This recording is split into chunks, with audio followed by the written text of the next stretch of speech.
Frank Robinson, Eddie Murray, Earl Weaver, Jim Palmer, Cal Ripken, Von Rodriguez, Adrian Beltre, Sin-Chu Chu, you know, who was here for 7 years. And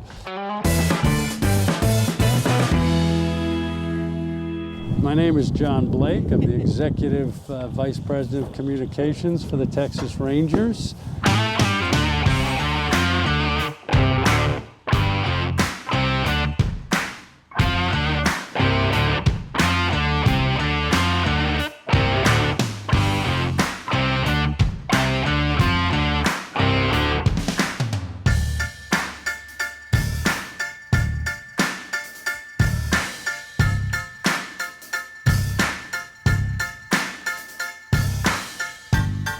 This is my 43rd year in Major League Baseball, and I've worked for the Baltimore Orioles, the Rangers, then the Boston Red Sox, and I've been back with the Rangers. This is my 13th season back.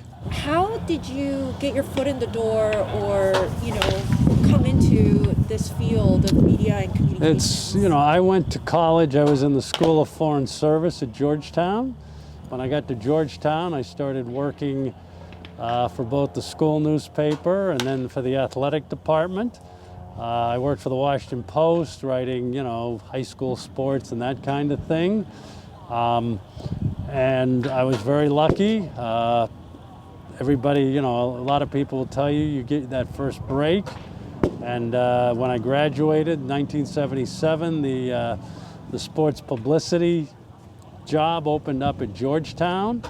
And I've been working, as a student in the office, and they hired me as an interim in August of 1977. I got the full-time job a couple months later, and that's really how it started. I worked for Georgetown for about two and a half years, and then I got into professional baseball. So a lot of it's where you are at the right time. That's crazy. So what happened in that transition period between Georgetown and starting working for the major league team? I had always been I was a huge baseball fan. I grew up in New England and Massachusetts. I was a big Red Sox fan. I had been working, one of my part-time jobs during college was I worked Oriole games in the press box doing stats and just on a part-time basis, make a little extra money. So when their assistant public relations job opened in the spring of 1979, I'd been at Georgetown for 6 total years, as a student and then working there. And I applied for the job and I got it, moved up the road from Washington, D.C. to Baltimore, and that's how it all started. That's wonderful. And in high school, did you play any sports? Did you play baseball? I played football and baseball, not very well.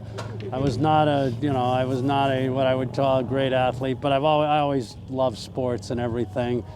But when you're in high school, back in the long time ago, obviously, back in the 1970s, I had no idea these kind of jobs that I have now existed. I thought you were just an athlete or you'd be good enough to be an athlete, but I had no idea they had jobs where you could actually work in professional sports, doing PR and then those kinds of things. So that was kind of as I got into college and I got to see more of that, I said, well, this might be something, I might enjoy doing. But I was very lucky to get a first break. Oh, and what is it like to be part of baseball every day, every single day? As being the main person that runs their life. Well, for me, that's always been kind of the great thing about the game, and it's a grind. I mean, it's harder now than it was when I first started with social media and all the technology and everything. Everything is so instantaneous, where you used to have more time for stories. But just to me, I've told this to people over and over, the fact that you have a game every day, you never know what you're going to see. That to me is part of the beauty of what we do. We do this every day for basically 8 months, from early February, and if you're lucky, you play to the end of October. And every day is different. It's never the same. I've been lucky to see no-hitters and perfect games and Josh Hamilton hit 4 home runs in a game, and, you know, things like that you know, that it's still why I enjoy coming to work every day. And you mentioned that it changed a lot in terms of how news gets communicated with the viewers.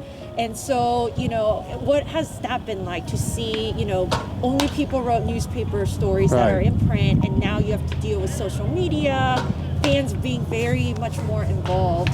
You know, how has that changed for you, and how have you changed with the times? You know, when I first started, you know, a baseball writer might have a scoop or something, and he would have that scoop.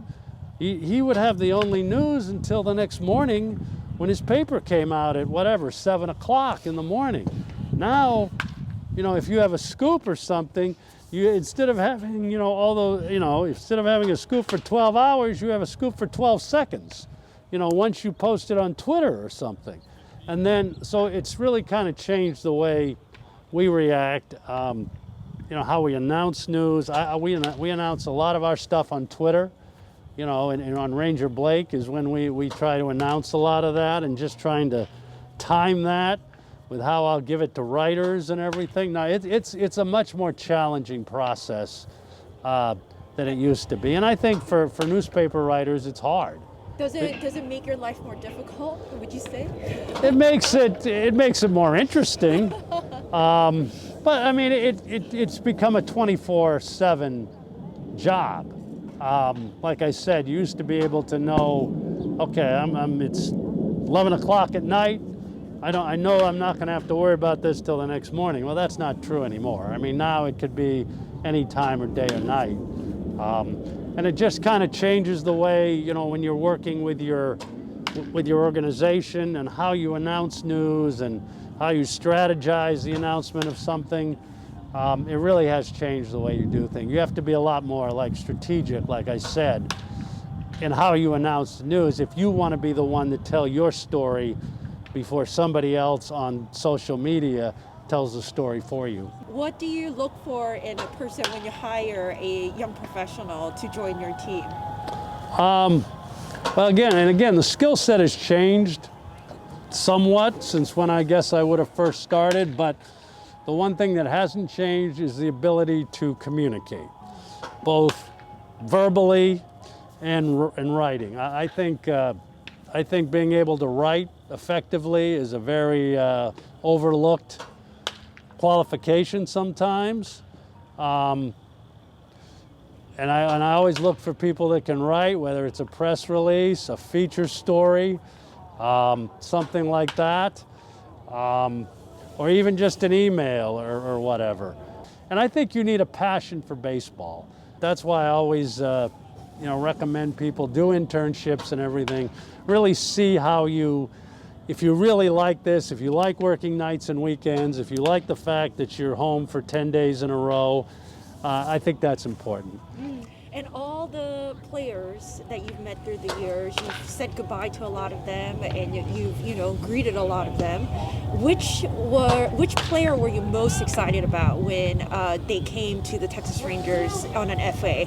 Well, I mean, I think I have to go way back, and when Nolan Ryan signed with the Rangers in December of 1988, we were not a good franchise.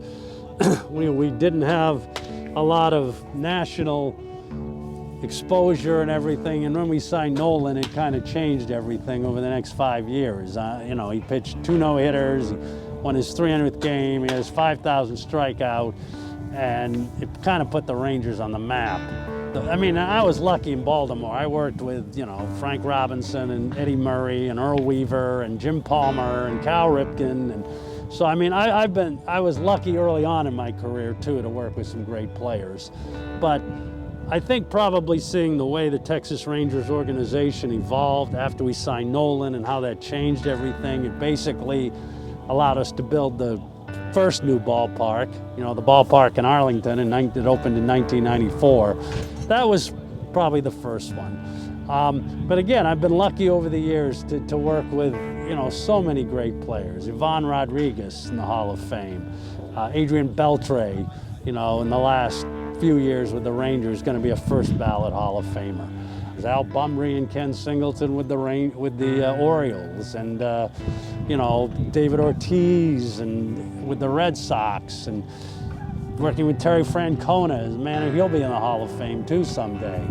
And then, you know, Sin-Chu Chu, you know, who was here for 7 years, and you know, guys like that you're able to create a relationship with and that you respect for what they do both on and off the field, and certainly guys that are cooperative. You know, I mean, that's a big thing for me. I mean, I'm going to try not to bug you too much, but if you're a big player, obviously we're going to have a lot of requests, and you know, it's the way you kind of handle those and everything else that obviously means a lot to me and to the team. And so I've been lucky. Again, I've had a lot of good players and managers and general managers and things like that I've been able to work with over the years.